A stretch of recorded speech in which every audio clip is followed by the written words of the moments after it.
खबर छत्तीसा में आगू बाढ़बो बात करबो कोरिया जिला के किसान मन के खातिर लगाए गए सोलर पंप ला वन विभाग के कर्मी ले चोरी छिपे खुलवा के ले जाए के मामला आगू आए है। जेकर बाद में ग्राम पंचायत के सरपंच थाना में शिकायत दर्ज कराए है। एक बाद में सौर ऊर्जा प्लेट और ओकर पंप ला वापिस गांव में फेंक दिए गए।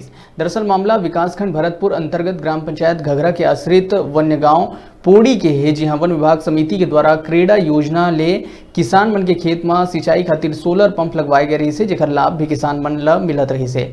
अचानक पंप खराब हो जाए ले ओह बंद हो गई। वही बेरा एक वन कर्मी पोड़ी में ग्रामीण के बिन बताए ही के सौर ऊर्जा के प्लेट और पंप ला लेके वहां गाड़ी में लाद के वह चले गए। जैसे ही कर जानकारी ग्रामीण मन लगी, ओमन अपन पंचायत घघरा के सरपंच ला बताई।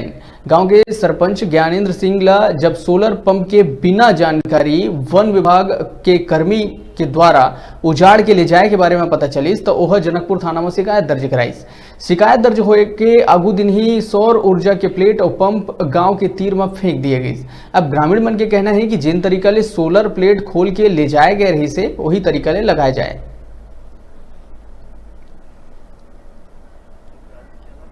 प्रभाव यह है कि पंप यहाँ लगे रहे, पानी बढ़िया चालू रही, सब पता नहीं फॉरेस्ट वाले लेके निकाल के ही प्लेट के पूरा जी विकास पटेल लोग। अच्छा अच्छा। अब जब इन लोग बताए तो भाई अपन रिपोर्ट डाल दिया थाना में। अच्छा, लिखित शिकायत किए थे आप लोग? लिखित शिकायत की थी जी। अब लिखित शिकायत के बाद उन लोग प्लेट वेट पहुँचाई, फिट नहीं कर रहे हैं भाई अभी तक। अभी उससे पड़ा है। अब फिट करने के लिए बोले तो फिट कर देंगे, अभी तक फिट नहीं किए हैं। कितना महीना हो गया लगभग? 3-4 महीना करीब हो गया, 4 महीना। हाँ हो गया। अखिल भारतीय वनवासी